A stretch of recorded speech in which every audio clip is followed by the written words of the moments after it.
Hello everyone, and welcome back to Automation and BeamNG.drive. Today we're going to be building an early 2000s family SUV. It's going to be off-road oriented, it's going to be fairly affordable. Now, it's actually going to be somewhat of a rip-off of my family's car throughout the 2000s, a silver 2000 Land Rover Discovery. Now, it's not exactly going to be a rip-off, it's going to be somewhat based off it. But I'm just kind of nostalgic for that era of Land Rovers because nothing else looks like them on the road, and they were just kind of nice cars. Not the most reliable, not the best on gas or anything, but they were just iconic of the era. The Discovery was originally supposed to be kind of a family SUV.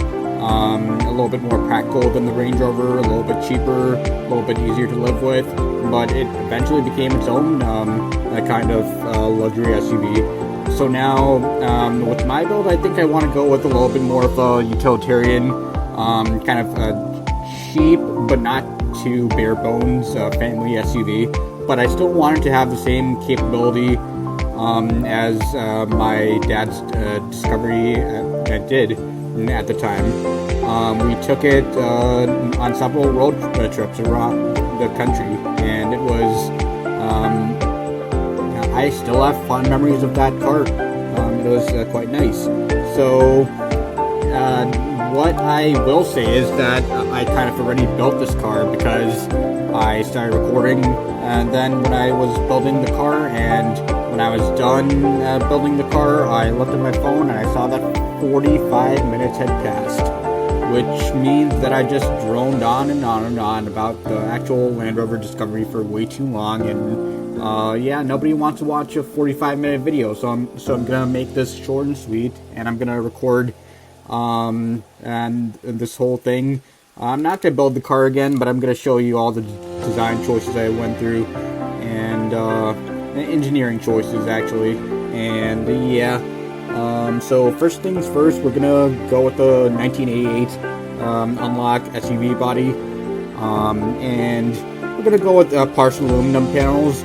I think the original Discovery actually had somewhat of a partial aluminum setup with the panels. It might not have been all steel. Now, where we differ from the original Discovery is that we're going with light truck monocoque, which Land Rover actually introduced a form of it in the 2004 LR3, which is the generation after my dad's Discovery. So we went with a little bit more of a futuristic kind of setup in the Land Rover scheme of things, and we went with galvanized steel for the chassis material.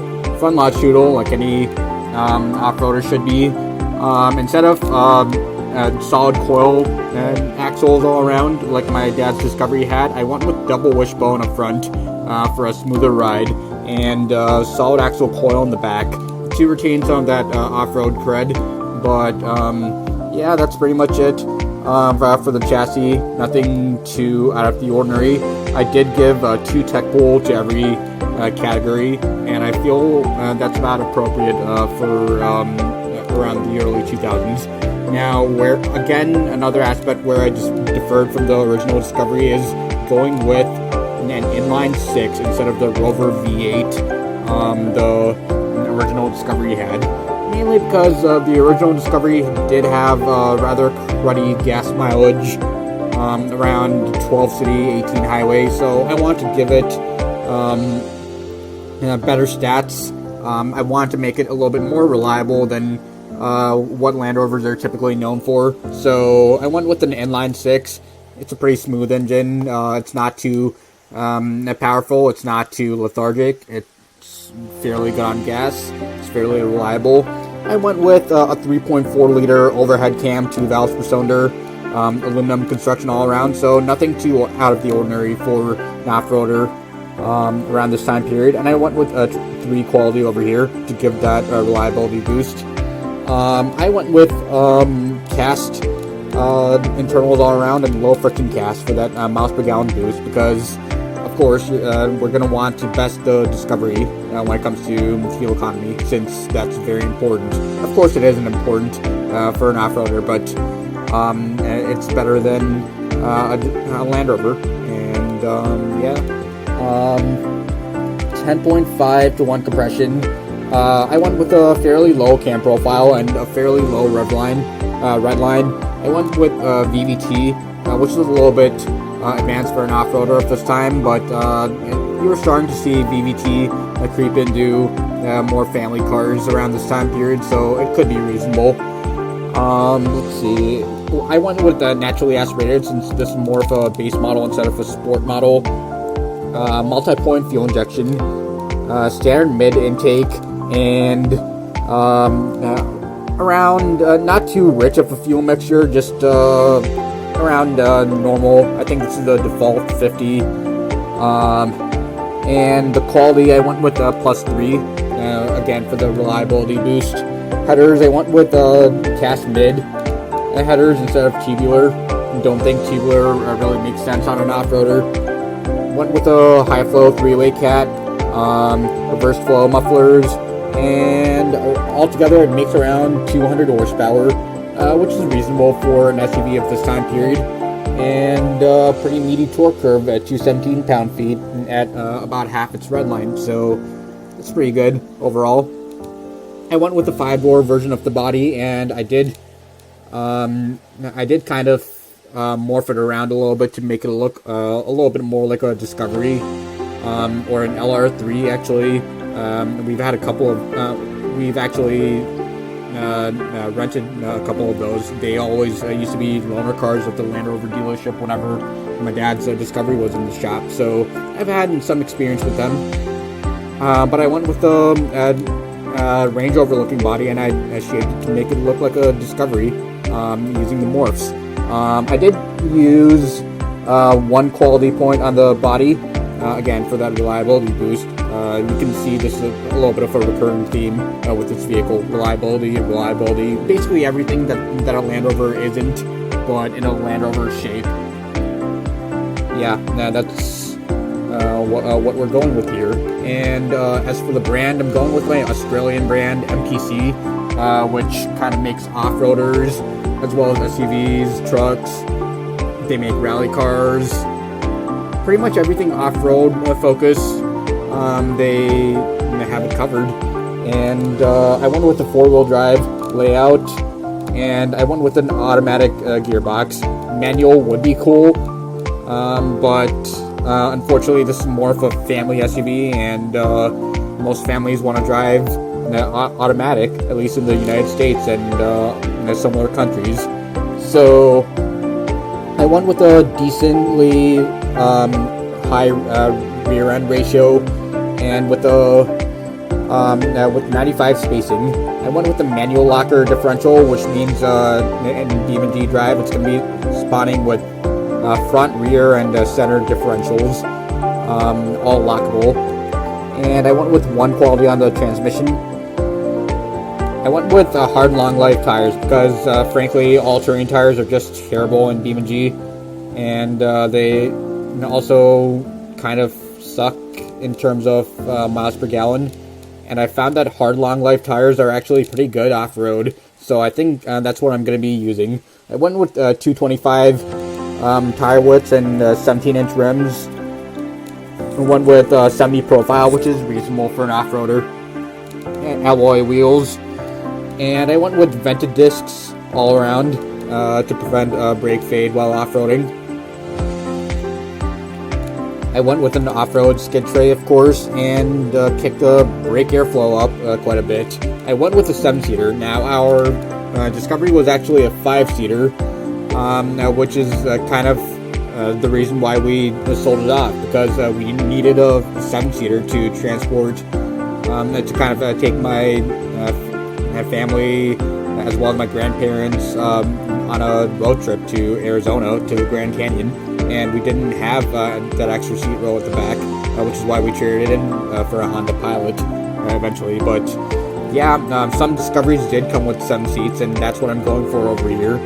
I'm going with a premium interior, which seems to be leather trimmed, wood trimmed. I remember just how nice that interior was, how comfy it was and everything. I'm going with a standard CD player. and 2, quality on the interior. Land Rovers always have very nice interiors. They always do put in time and effort into making their interiors stand out.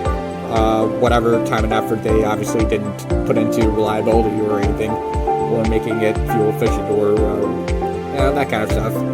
But I went with electric steering instead of hydraulic power steering like the Discovery had, just because it's a little bit less expensive and it's a little bit better on gas. I went with ABS as far as the traction aids go. I could have added ESC, but who cares? We're not really going to see too much ESC on cars until I'd say around the mid-2000s, so I could live without it. I went with 1 quality on the steering, so maybe it's electric power steering. Maybe it's not as vague and numb feeling as electric power steering normally is, because the quality is a little bit better. And I went with 2000's advanced safety, and because it's a family vehicle, it needs to be safe. It needs to have a 5-star crash rating. I went with air springs, which is kind of what the Land Rover actually had. And I went with adaptive dampers for a little bit more of a comfortable ride, and off-road sway bars for that off-road cred. I went with a fairly soft suspension tune.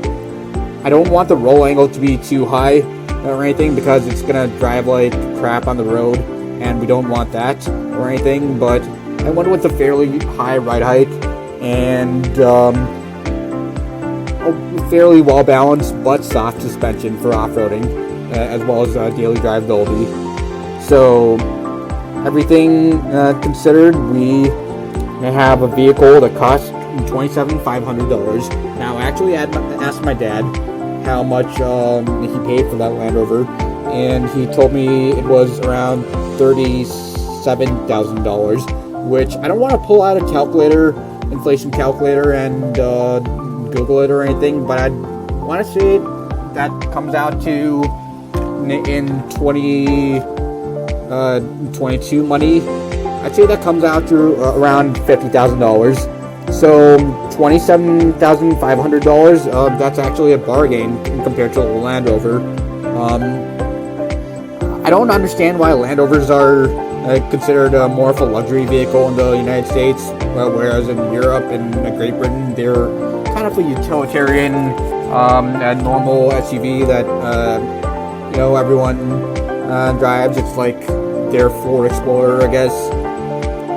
Service costs are pretty low, considering that this is a Land Rover we're talking about, a Land Rover knockoff we're talking about, and they're often known for their high parts costs. It's fairly drivable. It's not very sporty at all, but it's very comfortable, just like a Land Rover should be. And it's very safe. It's very reliable for being, a Land Rover knockoff.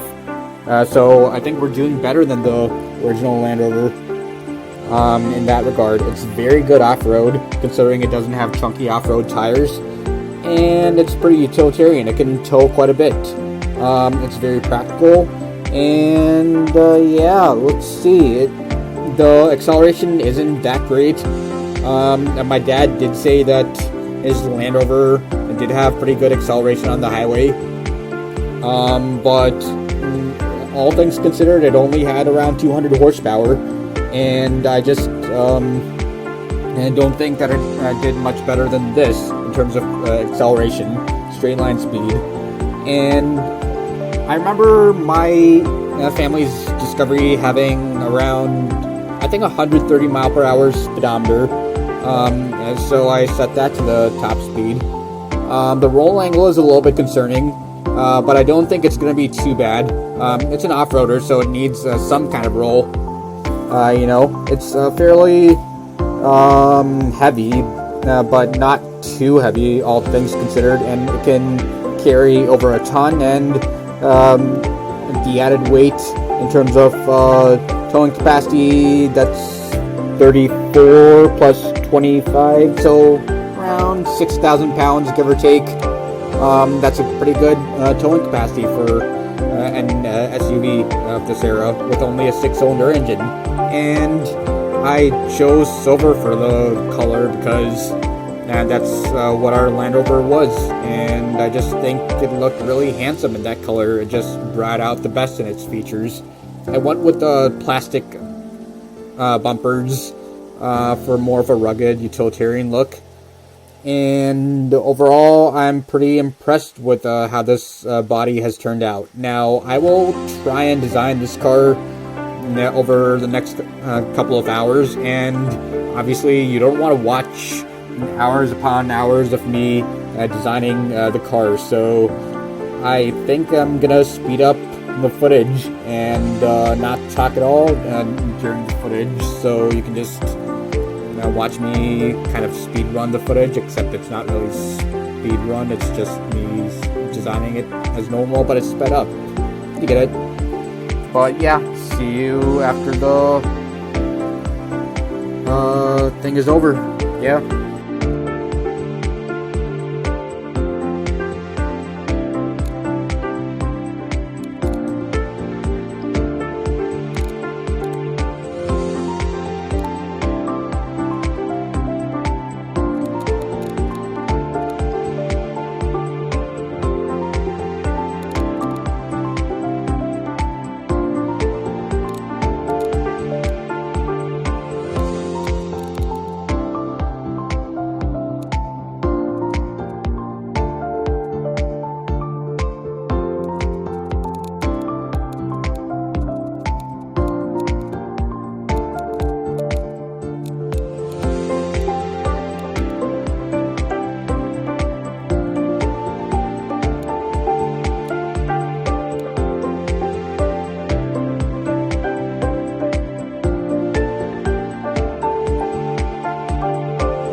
Alright, so this is the 2001 MTC Navajo, and it is not exactly a perfect representation of the Discovery, and I did change a couple of things. I made the engine a 3.7 liter, I made it 28,000 instead of 27k, but I think it looks pretty good right now. Yeah, this is one of the most thorough builds I've done so far, with a detailed interior and a lot of detail, so yeah, I'm happy with it. Alright, so here we are in BeamNG.drive in the Jungle Rock Island Dirt Stage 1 time trial in our not Land Rover Discovery. Now, I chose this time trial mainly because it's a really difficult course to get through with all the different surfaces. You have some water crossing, you have some rock crawling, you have some dirt, gravel, basically everything, mudding. Yeah, so that's basically why I chose this. It's really difficult to get through, and it took me about an hour to get a clean lap in. So I hope you've enjoyed watching this so far, and remember to like and subscribe if you haven't already. Yep, that's it. Have a great day.